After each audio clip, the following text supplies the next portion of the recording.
Ceci. Est-ce que les esprits mauvais peuvent-ils déranger les habitants des maisons qui sont construites là où il y avait les cimetières? Quel sort pour ceux qui résident là?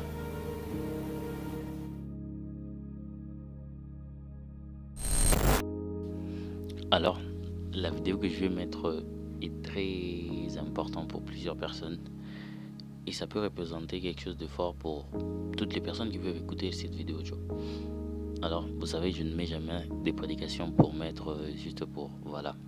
Je mets si ça peut édifier une personne, ça va être fort.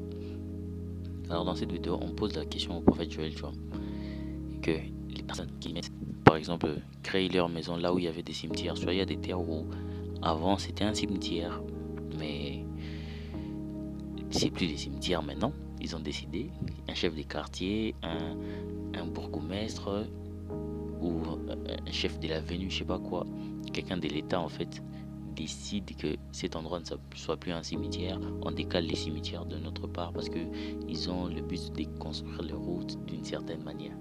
Et toi, tu viens fonder ta maison là, tu viens construire ta maison, tu construis tranquillement ta maison. Mais la personne maintenant pose la question, quel sort pour ces personnes là qui construisent leur maison là où il y avait des cimetières avant? Parce que ces genres d'endroits là, même si tu manques comment, tu sens que là-bas il y a plusieurs activités d'esprit en fait. Il y a des endroits où il y a vraiment beaucoup d'activités d'esprit. Ça peut être comme dans une église. Quand tu viens dans une église là où les anges passent, le Saint-Esprit était, tu sens juste que il y a une énergie spirituelle autour de ça. Tu es un enfant de Dieu. Tu vois, il y a comme, tu passes juste tu arrives dans une maison de quelqu'un de prière, tu entres, tu sens seulement l'énergie de la prière. Tu parles en langue un peu. C'est pareil en fait avec les cimetières. Il y a une histoire d'un homme de Dieu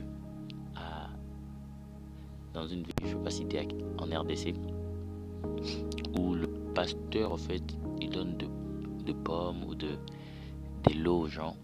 En fait c'est pas une évidence, mais c'est une histoire en fait. Et il y avait un de ces fidèles de l'église qui travaillait quelque part et on lui a enlevé du boulot, c'est-à-dire on l'a viré.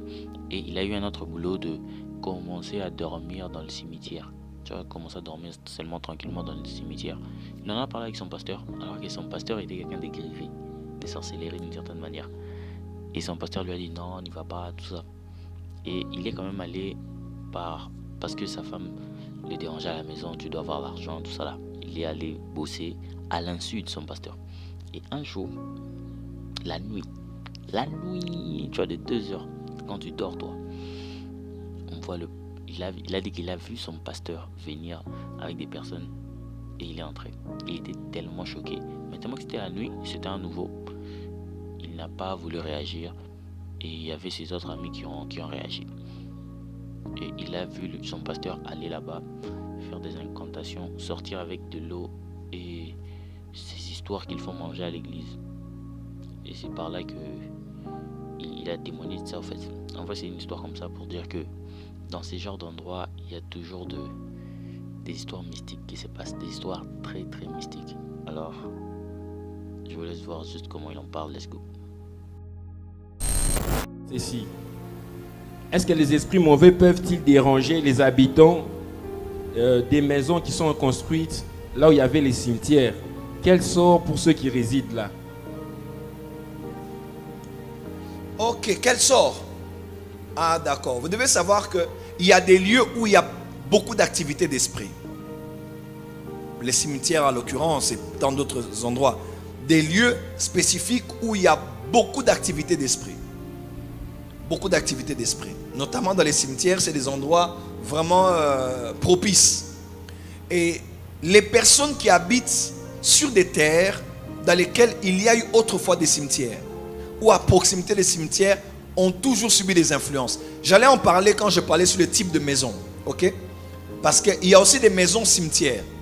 Non seulement des maisons qui sont des portes vers les séjours des morts, un peu comme on dit dans Proverbe, on dit fais attention à cette femme-là, parce que hein, sa maison mène vers le séjour des morts.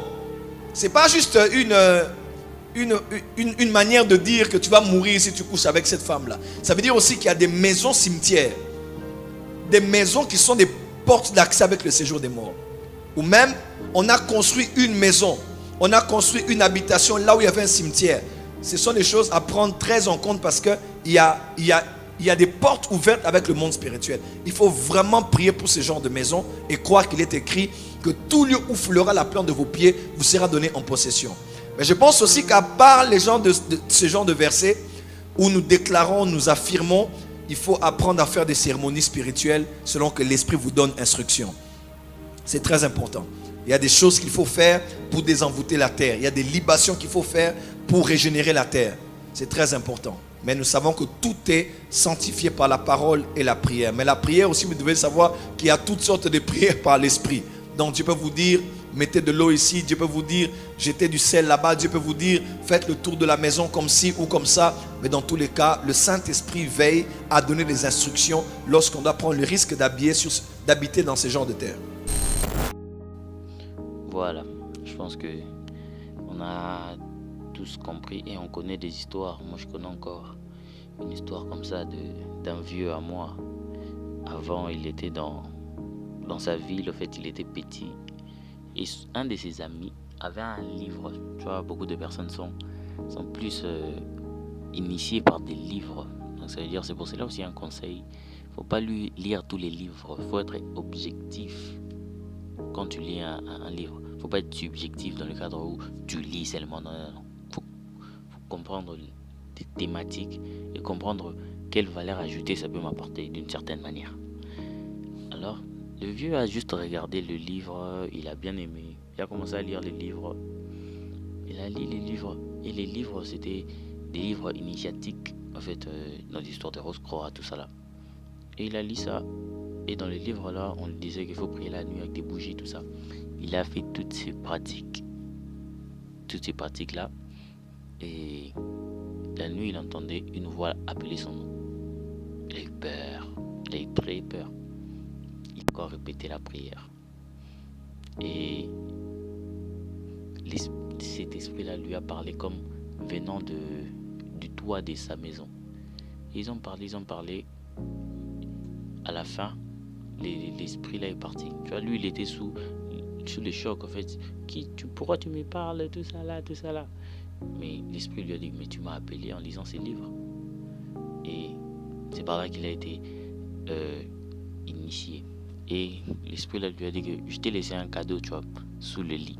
Et il ouvre le lit comme ça. Il me fait monter les lits comme ça. Il faut beaucoup de dollars. Et c'est par là qu'il me raconte l'histoire que une fois, ils sont allés dans des entretiens sorcellerie là. C'était au cimetière, mon frère. Il a dit, il est entré. Et à l'intérieur, c'était comme une belle maison tranquille, propre. Il y a des gens qui sont bien habillés, parfumés. Donc, comme une autre ville, en fait. Alors, c'est là, vraiment juste à dire qu'il y a des endroits qui, comme le prophète a dit, il y a des endroits où il y a beaucoup d'activités d'esprit. Alors, il y a beaucoup d'activités d'esprit dans d'autres endroits qui sont des activités d'esprit de Dieu. Et d'autres endroits là où c'est pas bien d'y être. Alors, je pense que chacun a tiré sa conclusion en vrai. Il n'y a pas une conclusion à faire glisser à quelqu'un. Voilà la vidéo, let's go.